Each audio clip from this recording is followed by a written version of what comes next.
So, what was the start of Humble Beginnings? The start of Humble Beginnings was November of 2012.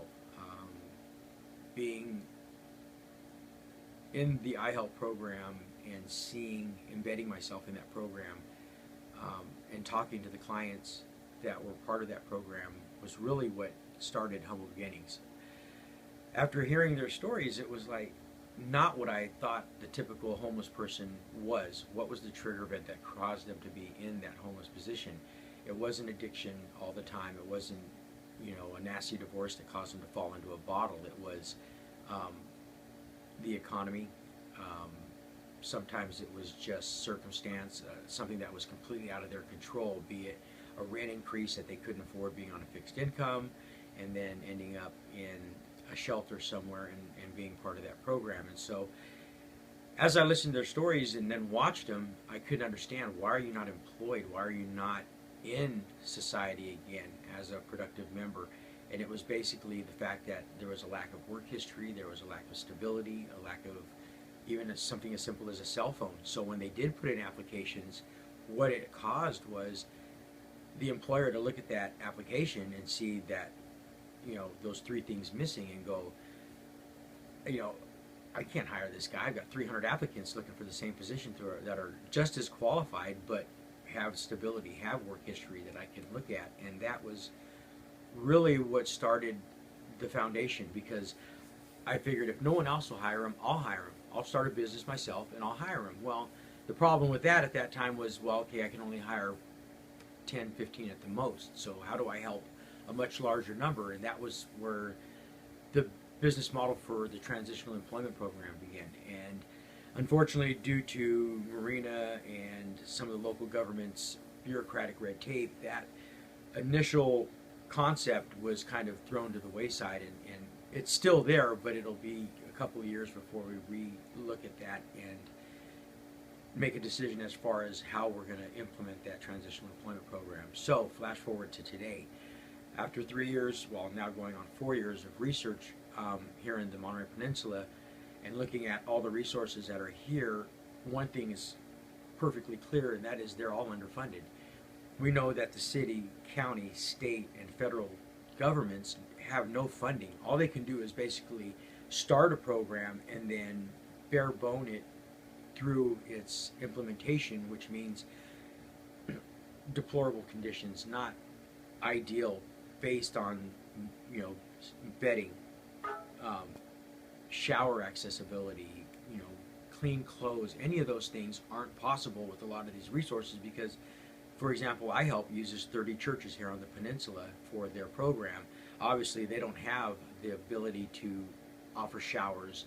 Not all of the churches. Now, there are one or two, but that's, out of 30, that means a guy gets a shower if he stays in the program and doesn't use any other resource twice a month, and that's not acceptable. So we do have the Salvation Army in Sand City that offers showers and laundry facilities for the disenfranchised to use, and that's what they do basically to supplement the shelter and the dinner that they get, which is part of the iHelp program alone. Now, there are several other resources here in Monterey County, from Victory Mission in Chinatown, Dorothy's Kitchen for the women, which is the only women's facility we have here on the peninsula now, because all of the other women's shelters are basically shut down because of, from what I understand, lack of funding and lack of oversight from their organizations. That's where Humble Beginnings comes in. That's where your funding and your donations will cover those shortcomings, be it new mattresses for the warming shelter in Salinas, new bedding, new blankets, maybe even a washer and dryer for washing the client's clothes while they're there, providing them with a little bit better environment, because that warming shelter is a family shelter. There's children there. It's a great facility for what it does, but as far as being something that we can use to help those children to feel comfortable, it doesn't offer a thing. There are a few things for them to do as far as activities, which is basically just playing with each other and running around a little bit, but there's no true activities or anything like that for them. So my proposal, or what we're going to do, is we're going to go in there and we're going to provide them with mattresses. We're going to provide them with sleeping bags. We're going to try and get them maybe a washer and dryer so that they can do these things, as well as any other resource that's here on the peninsula for the disenfranchised. The primary groups of disenfranchised that Humble Beginnings works with is domestic violence survivors, substance abuse recovery programs and clients, homeless, and then what I call legally challenged, which is parolees and probationers. Those are the ones that, if you look at it, most of the clients not only are in one of those categories, but usually 3 or 4 together. So we're basically covering the whole landscape of disenfranchised and what's happening here on the peninsula. My main concern today, though, and now, is the homeless population, especially with the cleanup in Salinas and Chinatown. That is because of the cleanup, we're going to displace a lot of people, and that's okay with me as far as the children and those women go that are taking care of those families down there in Chinatown, and the medically disabled. Those are my primary concern, and they're the city's concern. We had this discussion last week in the city council meeting about that, and that was their main focus, and mine as well. What we do as a foundation is we go into all of the resources and we look at substance abuse recovery programs, we look at homeless shelters, we look at food banks, food kitchens, Dorothy's Kitchen, Victory Mission. We look at all of these resources that are here on the peninsula, and what we want to do is we want to provide them with the funding that the government can't provide them. I know that the public cares. They just don't know how they can help. So that's where we come in, and we will take care of that for them. Nonprofits have gotten a really, really ugly reputation, especially considering what happened just recently with the Wounded Warrior Project and that issue with that 20% of the missing funding. When the GAO came in, they were initially told that it was an 80-20 break, 80 for the cause, 20 for administrative, but after the audit it was discovered that it was actually 55-60.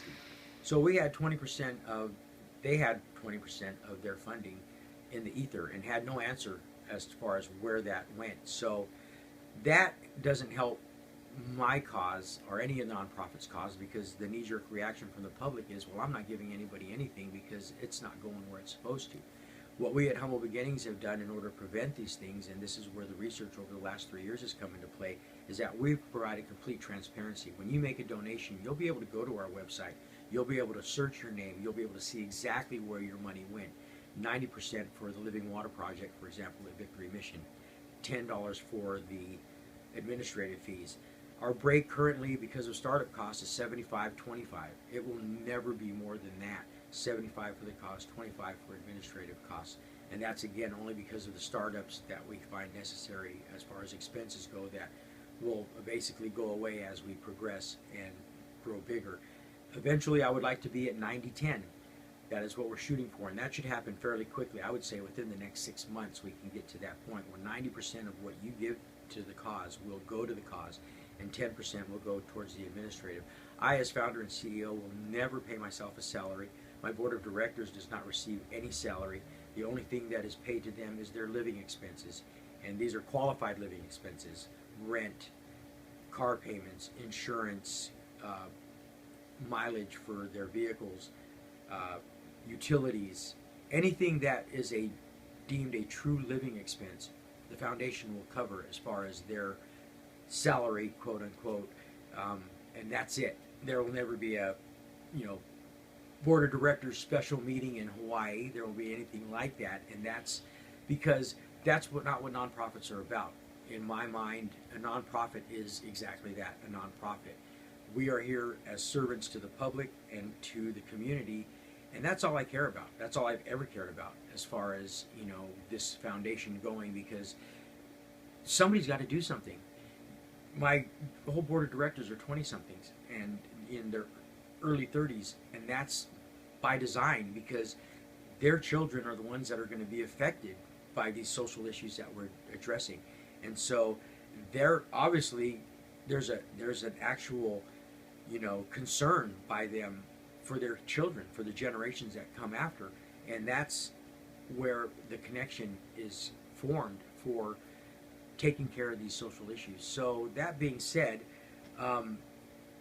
that's what we're about. Now, I obviously am not in my 20s or 30s. I'm much older, but I have a 29-year-old son who I hope eventually will give me grandchildren, and if he doesn't, well, that's fine. But he is that generation again that is going to be the most affected by these social issues, be it homelessness or substance abuse, or being caught up in the system, the legal system, and becoming a parolee or probationer. We have some amazing transitional programs now that are forming here on the peninsula. Jacqueline Simon, who has formed the transitions program in Monterey County and is trying to get them into the county jails and the prisons so that we can create transitional programs to aid reentry instead of just giving a guy $200 and then kicking him out the gate after 8 years of incarceration saying land on your feet, because that's essentially what we're doing in the prison system. In the jails it's pretty much the same, but they don't even get $200. They're just thrown out after 2 years of incarceration and told good luck, I hope it all works out for you, and that's not right. So we have transitional programs that need funding as well, and not even as far as funding for transitional programs, but more so for the client. We reach out to the client on a personal one-to-one basis. One of the projects that's launching on Wednesday, and this is the core thing that is going to launch the foundation officially, is the 40-40-40 challenge. 40 days, 40 miles, 40 nights. For the next 40 days, starting Wednesday the 23rd, the day of the eviction, or cleanup, I should say, at Chinatown in Salinas. It's not an eviction.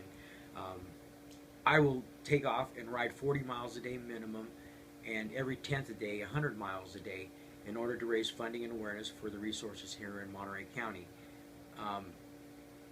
As we're riding, if I run across a young lady who's obviously struggling with a couple of kids, we're going to actually stop the ride at that point. We're going to take those folks, we're going to put them on a bus, we're going to go over to Sand City, and we're going to get them into a fresh set of clothes. We're going to take them to dinner at a restaurant there in the shopping area of their choice, maybe Jamba Juice, Starbucks, whatever, it doesn't matter. Just something to make them feel part of society again.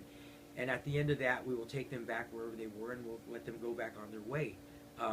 It isn't a permanent solution. It's not intended to be a permanent solution, but what it does is it creates two important things that money really can't buy. One is hope, because now these kids are in new clothes with their lighted shoes, and they're feeling a little bit better about themselves, as well as the mother or father. And two, the most important thing is it creates value. Somebody cares about me. Somebody really cares about what my condition is, and that is priceless. And that might be all it takes to get that single parent to go and get back, putting in applications, getting back into society, becoming a productive member. We'll also possibly, if she so desires, get her a set of clothes for interviews. And that might be another obstacle that she's facing, if she just doesn't have the clothes, or feels that she's, able to go on an interview. So these are the things that we'll be doing in the near future, obviously within 48 hours now, as far as the challenge goes. I will be the person doing this ride, and my background in cycling is, over the last 4 years, I've been cycling proficiently and consistently, and I know that I'm up to the task. It's going to be tough. We're shooting for 2,016 miles is our goal. That's the year that it is, and that's where the number comes from. After this county is done, one of the things that will happen, and I can tell you, is that all the funding raised here for the Monterey County 40-40-40 Challenge will stay here in Monterey County. Our motto is think locally, not globally. I understand that we have problems internationally, that there are issues that need to be addressed, and we can help other countries, but the reality of it is we need to clean up our own backyard first, and then we can worry about what's going on in the world. That's my core belief, and some people don't agree with that, but the majority do, and that's my core belief, and that's really all that matters, because at the end of the day, if we can get these people back into the workforce, if we can get them back into society as productive members, then even if it's one at a time for the next 10 years, it's still one life changed. And that might be your mother, daughter, sister, brother, father, uncle, who knows, that we save. And at the end of the day, again, that's all that matters. That one life, that we change it. I've affected lives on a small scale. This new part of the journey that I'm on Wednesday should implement a way of affecting hundreds, if not thousands, of lives down the road. And that's our goal, ultimately, is to help as many people as we can. It's not a huge foundation. It's not meant to be a huge foundation at this point. What happens in the future, who knows? All I know is, and I'll end with a couple of quotes. One is, no man made a greater mistake than the man who did nothing at all because he only felt that he could do a little. And so that's my mantra.